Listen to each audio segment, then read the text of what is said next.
Talking Small Press Comics with myself, Larned Justin, and Steve Keeter.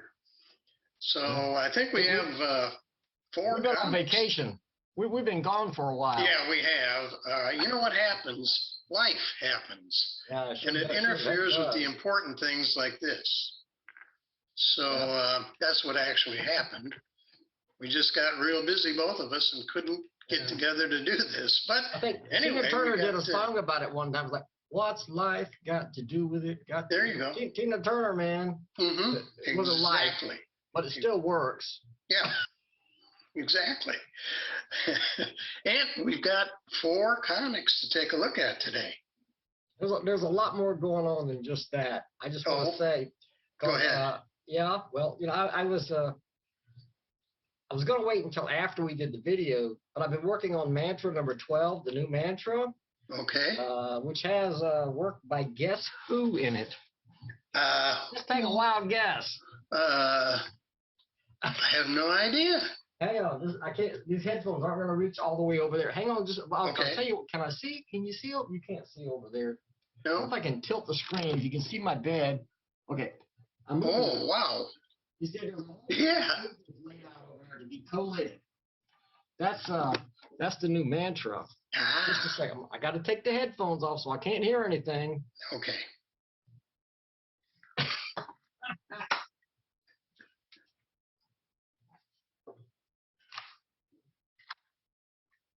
This is the headphones. This is a new thing for us, okay? Yeah, we haven't tried this before. We've had kind of muddy sound in the last couple of videos, so we want to try to eliminate that. So we're trying to figure out how to. And there's something about the speakers. I'm thinking a microphone might be better for that than headphones.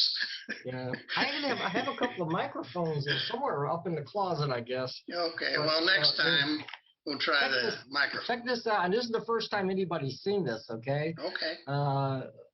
I've been kind of keeping it a secret, but this book is going to be out this weekend. Ooh. So the first copy is going to be mailed out tomorrow. And this is a wraparound cover by Gary Barker. Gary Barker, who's the ghost artist on Garfield. He does the Garfield Sunday strip. And he did the Garfield comic, the independent Garfield comics and stuff. Mm-hmm. That's Gary Barker, okay? And here it is. You guys get the first sneak peek of it. This is the cover. Wow. Number 12, featuring most of my characters. Color. Yeah, and he even sneaked in, if you look really good right here where my fingers, he sneaked in Garfield right there. A little plug. Yeah, little plug. Little plug. And while we're at it, this book is, like I say, it's not finished, it's not put together, but...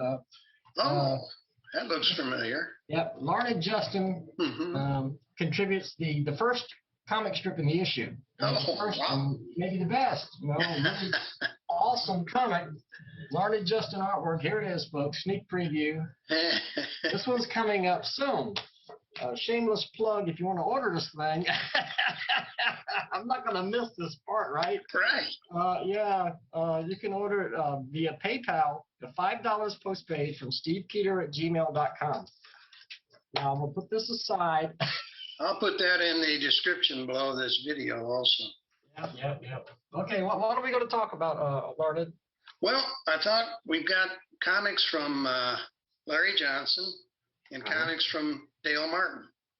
Yep. And I thought maybe we would start with Larry and his character Zooey.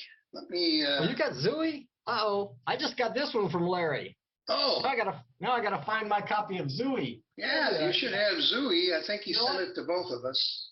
He did. And I think I filed it. I just got this one. This one's great too, but everything Larry does is great. Yeah. Okay. See if you can find Zooey. This is live video, folks. Yeah. Unprepared, and we have no idea what we're doing. I think it's either down there or it's over here. So talk amongst yourselves. Okay, goodbye. Just a moment. Mm-hmm.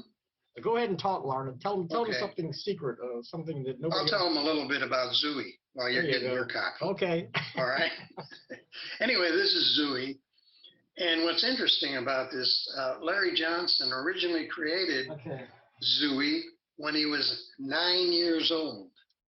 And that was in 1963. He actually produced 72 issues of this little homemade comic running from 1966 to 1982, which I think is amazing for a 9-year-old, to be able to do that. I got it. This one, there you go, and it's Zooey #1 because it's #1 in 2021. That's how he did that. Yeah, well, Zooey's been around a long time. Full color, cover and back, and what's really great, full color interior. Now that's pretty cool. And I guess this is POD. Larry's doing the POD thing now. oh, is that what it is? Okay. I think so. I think that's how he's doing it. But he's distributing it himself. So you order it from him. Yeah, you order it from him, and the order information will be in the description of this video. Yeah, I'm tapping into that POD thing for the first time ever right now. But okay. I might mention that a little later. We're gonna. Dan Burke is helping me with this since I've never done it before. But I keep seeing quality stuff like this. This is beautiful. Oh, isn't it? Johnson? Yeah, it's amazing. The coloring and everything. I can't duplicate the coloring.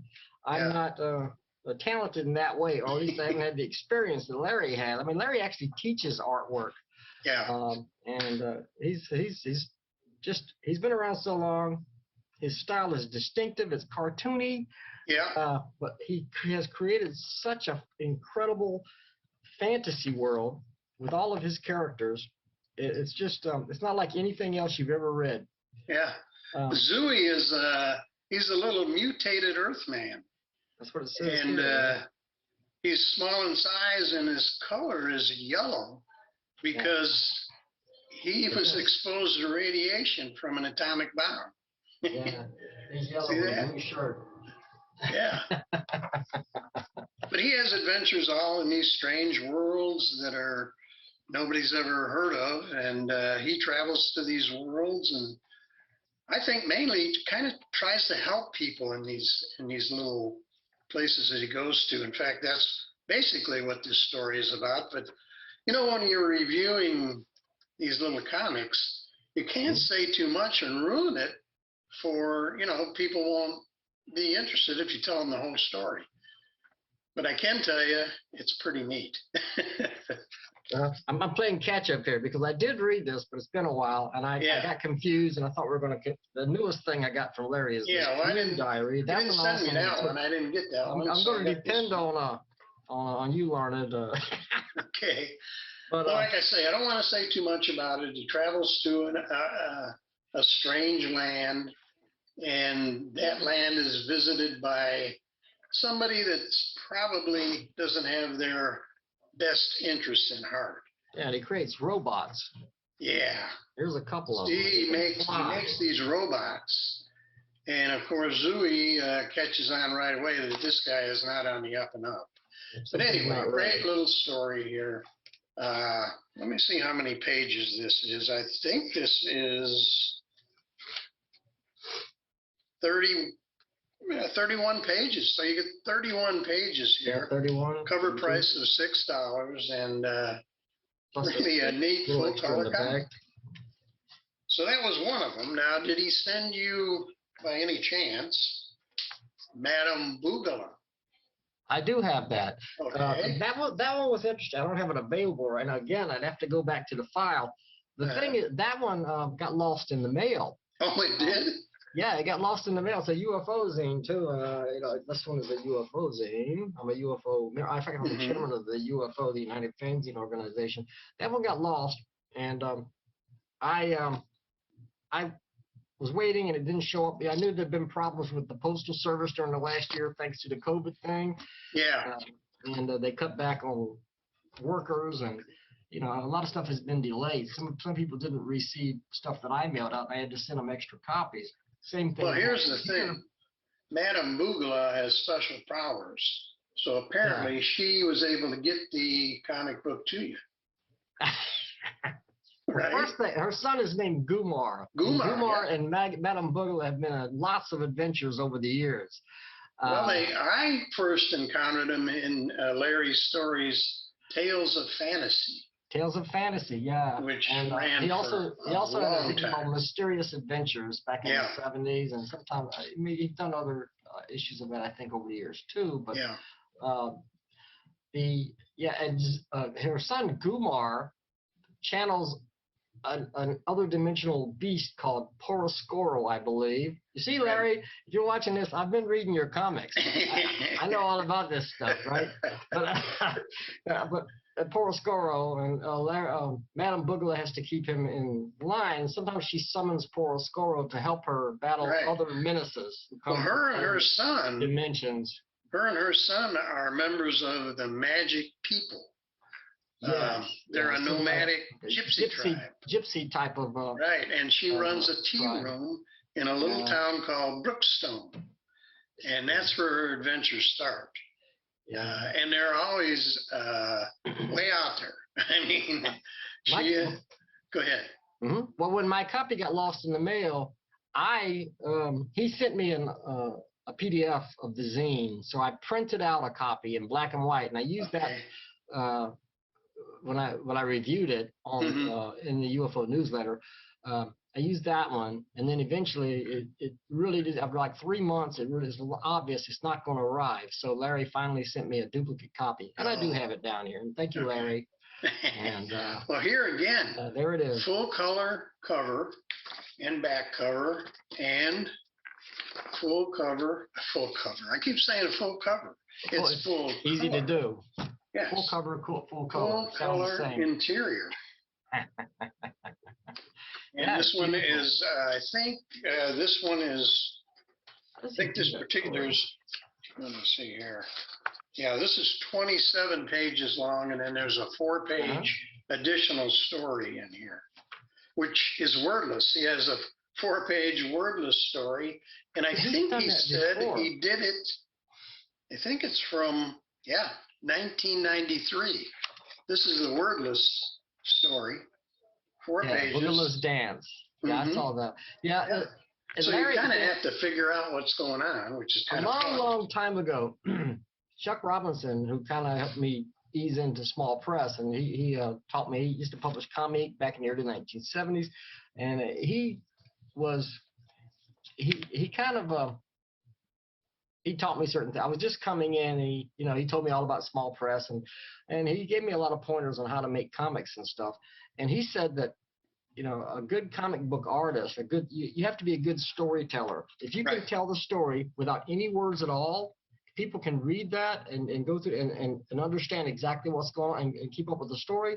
You're a good storyteller. You have to do more than just make pretty pictures. Right. To be a comic book artist, you have to be able to tell a story. And you need to be a director. You need to set up the shot just like a movie. So you set up your shot and then you draw it.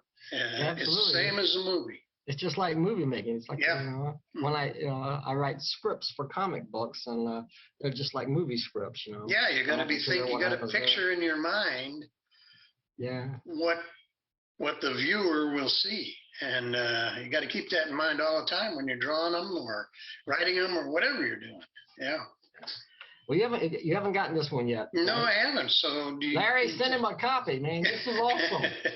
Well, if you can review it here, you wouldn't have to send me. I'll say it very quickly here. Yeah, go ahead. I don't have so much time, but I tried this when I was younger. But Larry has been keeping track of his dreams, writing down his dreams for decades, and this is like a diary of his dreams over the years. Some of these stories were written. Back in 2000, here's 2011, here's 2008, stuff like that. He assembled a bunch of stories and a little bit of text about the dreams he's had. When he just tells them like his dreams, they're really strange, but they're really. I mean, we can identify with them. There's a lot of. Cause I had a crazy dream last night. I always dream like I'm lost and I can't find my way back to Orlando, and I'm somewhere and I don't have any money, and I go to the bus station and somebody stole my wallet, and I just can't find my way home. Maybe that says something It could be. Yeah, maybe that says something about you in life. Maybe it says nothing. Now, I read one doctor that said dreams are only random thoughts. They mean absolutely nothing at all. Just random thoughts. Then other people think, well, your dreams mean something. They tell something about yourself. I do think they tell something about yourself. Well, yeah, I think your dream is influenced by some things that happen, and it gets all crazy in your mind. But And then Larry, here's a dream he did. He did this kind of a blue color, but this is a dream he had where he dreamed he was a Viking walking down the street. Yeah. Now, is the rest of the interior in full color? It's absolutely in full color. Oh, And wow. he even meets Batman and Robin. One of his dreams. Oh, look at that. Yeah, neat. It's great stuff. Yeah. I totally recommend this one. Anything by Larry Johnson is totally recommended. So, guys, if you need to know the ordering information for Larry, this is great. I think this is a recent one. He dreamed that he met Pablo Picasso, and I guess he asked Picasso about his art, and Picasso says, "You are not trying hard enough." And there he is with Pablo Picasso. So it's funny, but it's great stuff. It's really good stuff. Yeah. Yeah, I love Larry's comics. And I guess we're going to talk about Dale also, right? We're going to talk about Dale Martin. Yeah. Yeah. You're the MC. I think I jumped the gun there. That's all right. This is Dale Martin sent this along, and this is the. I guess it's not a newsletter. It's a publication of MSCA, the I see that. Amateur Cartoonists Association. Mid-South Cartoonist Association. Right. So it's not just Larry. No. I mean, we're talking about Dale now. Dale. Man, there's some quality artwork in this little booklet. I'll tell you that. Right here is the one that Dale did. Yeah. And it's a story of Robert Church. And that, I guess, is a true story. From Memphis, Tennessee. Dale, kingpin of Beale Street. Beale Street is a street in Memphis, Tennessee, known for blues and music and stuff like that. I lived in Memphis, Tennessee twice when I was a kid. Oh. When I was very young. I haven't been in a very long time. So it's kind of interesting to me. It just kind of catches me up on, the legend of Robert Church. I didn't know this. Nobody told me this story. Yeah, I didn't know it either when I was living there. But apparently this guy started his own church. He was the first black millionaire in the South. And Dale draws this absolutely beautifully. Screens are great. And it's a really interesting story. And it really is, yeah. It's true. Something I never knew. So, and look at this back page. Look at that. Yeah, let me see that. Where's that? Right here. On the very back. Yeah, is that Dale? Who is that? That's not Dale. No, that's Charlie somebody. Yeah, Charlie somebody did it. But look at that artwork. Charlie Forrester. Yeah, that's beautiful. I mean, that's some great stuff. I can see Robert Johnson on the top on the left. That's Robert Muddy Johnson. Waters, I think, is in there. B.B. King is in there. King down at the bottom. Looks like Louis Armstrong on the bottom right. Yeah. Yep. You can recognize them all. I mean, really neat. That way, I don't know if it's a poster, but it'd sure be a great one. Yeah. Definitely. Anyway, he sent that along, and I thought that was pretty cool. Yeah, and I got a message. And they have monthly meetings. That would be fun to go to a monthly meeting with a bunch of cartoonists. Yeah. Not able to do that here in St. Louis. I don't know if all these guys live in Memphis. We got a DeMarco Randall, Grace Smith. Well, they probably live in Tennessee somewhere if they don't live in Memphis. This comes out of Memphis, Tennessee. It's published by the president of this group is Kevin Williams. So there's Memphis, Tennessee. I used to like Memphis when I was a kid. I remember things. I remember that they had these giant drain pipes, these huge drain pipes. When I was like a little kid, I was 5 and 6 years old, and I used to go down into these drain pipes under the city, and it was like tunnels. Yeah. And I knew my way. I could go through the drain pipes and pop up there's a drain, and I would pop my head up and pull myself out, and I'd be at my favorite shopping center. No kidding, it's a true story. Oh my gosh. My brother Richard and I, we used to travel all over town under the city. Wow. Yeah, I don't remember. Richard told me, he said that we met a homeless guy down there, and there were rats down there. But we just ignored all that stuff. We were doing what we wanted to do, and they were doing what they wanted to do. Yeah, exactly. Back in those days, kids, this is a big city, and it's amazing that we ran around the city unsupervised like that. But things have changed a lot since the 1960s, which is early 1960s, which is when that was. So I got a message from Dale. Oh, you did? He mentioned you, Larned. Mm-hmm. He says, I'm sending, I hope your impression of Double Dip #3 is better than Larned's. I tried to give a mix and match shape-changing origin for a shape-changing hero, but must have mixed more. So I guess he's a little sensitive to criticism. That's okay, Dale. I am too. We all are. Or, okay. I gotta have it. I have it. You reviewed this. I thought you. I was reading this. This looks familiar, you know.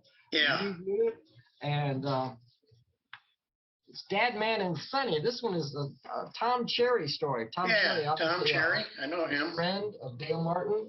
We love Dale. We love Watusi. We love everything that Dale does. Dale is creative to the nth degree, you know. He really is. And he brings everybody in when he does Watusi, and he does these comics where you get to finish his right, these jam comics. He does the first panel, you do the rest, you know. Right. That's the video I did, but I don't remember saying anything negative, but who knows? I may have. He's just being funny here. He's just kind of joking here. He's not upset at all. I can see that. But I especially remember this because you mentioned these pages. Yes, the ones that were like that. And that's what I couldn't figure out. Yeah, apparently it was done on purpose. Well, see, that's what I talked about, and I didn't know why it was that way. I thought maybe it was an accident.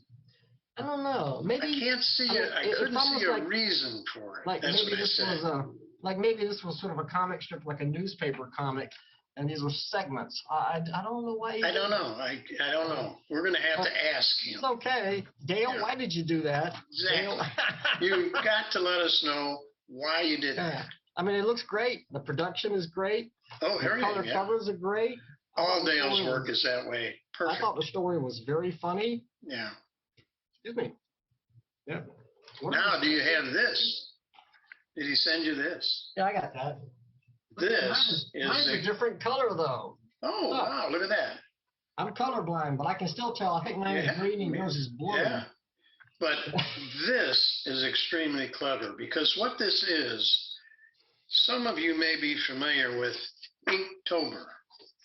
And Inktober is, you're not familiar with Inktober?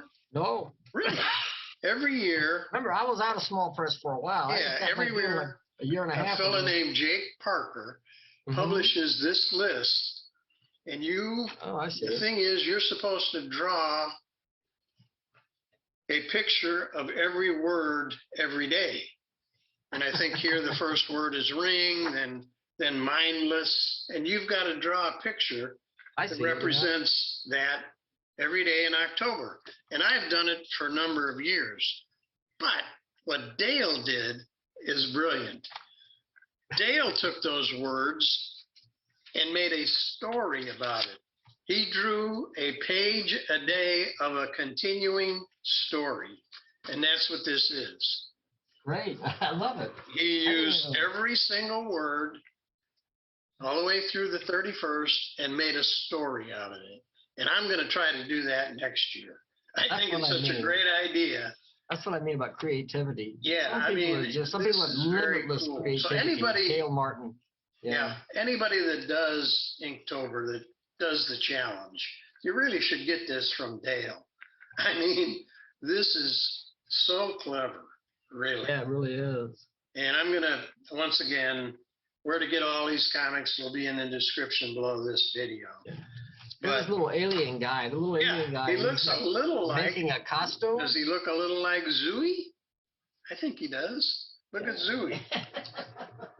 He looks just a little like Zooey, but I'm sure that's unintentional, but he does. Maybe they came from the same planet. They could have. He does look similar. He looks a little like him.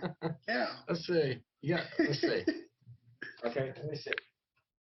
There's Zooey. Comparison. And there's whoever. I don't know this guy's name. There we go. There you go. That, anyway, one clever little comic. Yeah, so that's pretty cool. Yep. What else I want to mention? Oh, I want to mention this.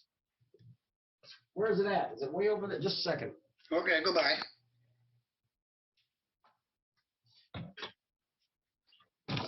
Hello. Earthquake. This is not a comic, but this is Zack Snyder's Justice League. And I finally got my copy of this. You know about Zack Snyder's Justice League? Hang on a second. I'm not. There was a glitch. Zack Snyder was the original director of Justice League, but he had to bail out in the middle of the movie. Okay. And so it shows whoever the other guy was that directed Justice League. Uh-huh. Some people had criticisms. Like the editing was weird, and it looked like there were certain scenes things that were unfinished, that stuff was left out. Yeah, there was a lot of stuff left out. A lot of fans thought a lot of fans petitioned whoever did this, but they wanted to see anyway DC or whoever does the DC movies, and they wanted to see the Zack Snyder version, the director's cut by Zack Snyder, the original director, and what he did was Zack Snyder says, "Okay, I'll do it." And he created, it's like 4.5 hours long with all of this extra footage. The other movie was like a little over 2 hours. It's got like 2 hours of extra footage, and it's completely redone, completely re-edited. It's like a brand new movie. The effects are incredible. I haven't finished watching it. I just got it. Yeah. And I've watched about a third of it, and it's an entirely different movie. It's like really. If you can get this, you can order it online. It never has been in the theaters. It's never been in the theater? No, but you can order it, and it's an entirely different movie. It's one of the greatest, most spectacular superhero movies ever made, from what I can see so far. It's quite a different movie from the version that appeared in the theaters. I'll be darned. So, yeah, I've been reading about this, been hearing about this, and so finally I ordered it off Amazon.com. My daughter works for Amazon. She's in HR, so she does hiring and stuff.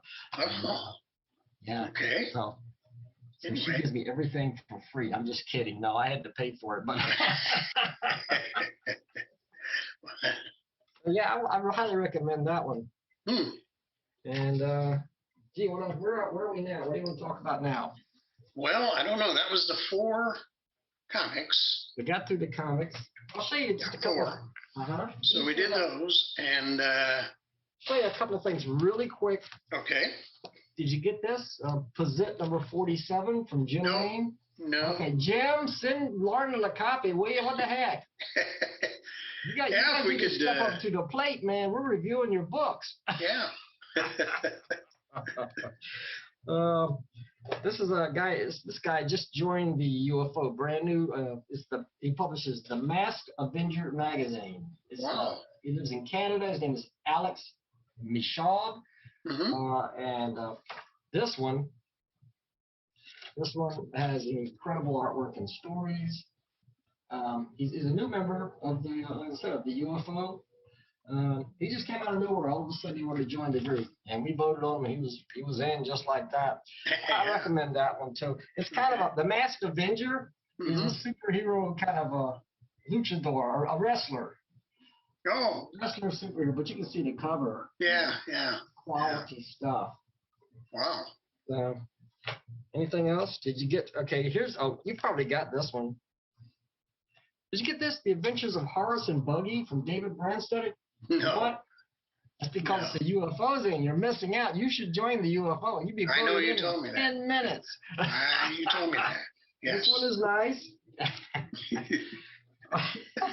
And the new issue of Endeavor. Endeavor is published by Kurt Erickson. This is the first new issue since 1977. Holy cow. He was the chairman of the UFO back in those days. Wow. He was the chairman of the UFO for like 5 years back in that. And I have this thing where I can contact people because people have known me for 50 years in the small press. And I can contact somebody I haven't heard from in 40 years and say, hey, you need to start publishing again. You need to come back to a UFO and publish. And guess what he did when I told him that? He did it and came back. Issue. That'd be darn. Okay. One other thing that's interesting. Okay. MegaCon in Orlando is coming up in August. It's a 4-day convention. I don't even know who the freaking guests are, but I've been to MegaCon before. I met the entire cast of Lost in Space. I remember that, you know. I met Bernie Wrightson there before he passed away. God, that was a great loss, right? Bernie Wrightson. But yeah, MegaCon is a big convention. It's not as big as Comic-Con. Comic-Con. I've been to Comic-Con. It's about half the size. I published, I don't know if you said, but if you look on my YouTube channel, Steve Keeter, the Classic Comics Man, I just reposted a video of me at Comic-Con 10 years ago. Oh. I had lost that video, and somebody had a copy of it, and they sent it to me, and I was able to repost it. So if you check out my channel, you can see that video. Now, Comic-Con has a small press alley. Does the one in Orlando have that? Do you know? Yes, it does. In fact, one year I had a table there. One year I had a table there. And I had all my small press. I would think that at a huge Comic-Con like that, having a table with all the competition that people are, you know, I don't know if that would be really good. How did you do? I did good. Did you? Not only did I have a table, my daughter Judy, who was publishing her one and only small press comic, it was called Twilight Sunrise, and I helped her with that. And, back in those days, it was back in 2007 or something like that. She had a table also. She's a really good artist. She's inspired by the manga, the Japanese style of art, but she had made little badges, buttons, and she was doing sketches for people, and she did really well. Great. But this year, some great small press friends who live in Florida and stuff are going to be there. Tony Lorenz is going to be there. Tom Fellrath, who was another guy who published back in the 80s and 90s, and I coerced him into coming back into small press, and now he's publishing again. Gary Barker. Remember Gary Barker did the cover for Mantra. Oh, yeah, okay. He's going to be there. Okay. He's an instructor at the Ringling School of Art. And he's going to be there. George Lane III, who, I guess, you know, George is just a friend. He's an old guy. And he's a collector, isn't he? An old friend. Well, he probably is an old guy. I'm an old guy. We're all old guys. But George is a collector, isn't he? He's a collector. Collects small press comics, and he's ordered a lot of stuff from me. I would have sent him free copies, but he orders them anyway, and I appreciate that, you know. And George is a great guy, and he's going to be there. Oh my gosh, who else?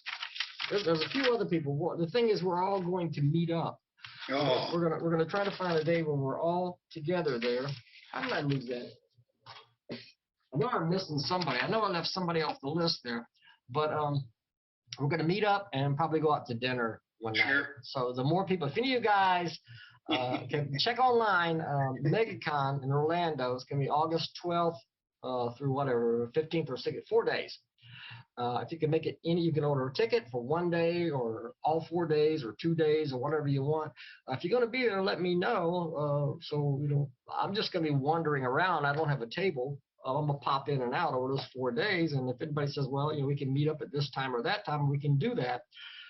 So that's the fun of going to those conventions. You know, I attended Space in Columbus, Ohio, many times, and it was all about going out after the show. And I mean, I've never been to Space. I'd love to go. It was really neat, you know, when Tim Corrigan was there, and Larry Blake, and all these people, you know, Matt Fizzell. I mean, and we'd go out. If it was in numerous different places over the years. One time it was in a motel which had a bar in the bottom, and we all hung out at the bar. But if it didn't have that, we'd all go out to dinner. And just to have a great time doing that. Yeah. Yeah. Yeah, well, it's great to get together with guys, small press guys, Yeah. friends who maybe you've known for years, but maybe you never met in person. You know them on paper, Yeah. and that was about it until you met them in person. Yeah, and when you finally meet them, most of the time it's just like you've always known them forever, and they've always been the nicest people I have ever met. Yeah. I mean, I'm so surprised how, they do anything for you. And they don't know you from the Man in the Moon other than you made a comic. But nice people. So anyway, that's the story. I think we're ready to wrap it up this time. That's about it. I got to start putting together this man. Yeah, I know. You said you got to get that printed. So. And I got to address, I think there's like 50 advanced copies going out of this. Some of people, contributors, people who ordered in advance, the UFO member, and then certain people I just want to send it to because they're pals. Yeah. But that one's, I'll put an ad up on eBay for that one too, for the people who want to order it. So yeah. But it costs quite I would think. Yeah, it's kind using of expensive. I use the copiers at Kinko's, and prices have gone up. Yeah. So it costs quite a bit for me to print this darn thing. I'm glad it's finally coming out. And then tomorrow, I will begin work on the new UFO newsletter, Tetragrammaton Fragments. So I got 2 books coming out. I'm working really hard on. This occupies my time. Yeah. I mentioned to Larned, some of you know, I went through kind of a sad breakup. My girlfriend and I broke up, but I'm over it now. Comics and stuff. The joy of living, making comics, being creative, get your mind off of things. That is the joy of living. Yeah. And you may be sad for a day or two, but you move on when things happen in life. That's what you got to do. No matter what it is, you take a step forward. You force a smile. After a while, the smile becomes natural, and I'm doing a lot better. Yeah, that's great. All the videos where I mentioned that on Facebook or whatever. Yeah, I've seen them. Doing well. I knew that happened. So, but you seem to be doing fine. So great. And we're going to get together another time. I don't know exactly when, but sorry about the delay, folks. Sorry. Life has been crazy. I had things going on. Steve had things going on. We couldn't get together, but we will be back.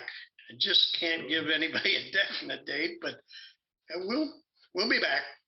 So we'll see you soon. All right. Goodbye, everybody. Awesome. Well, if you can review it here, you don't have to send me. I'll say it very quickly here. Yeah, go ahead. I don't have so much time, but Dream Diary. It's time for something. Time out. It's like you. It's time for me to take my blood pressure medicine. Hello. Hello. Yeah, but I'm kind of doing something live on the computer. Right. All right. Okay. All right. Bye. Life happens. This is live video, folks.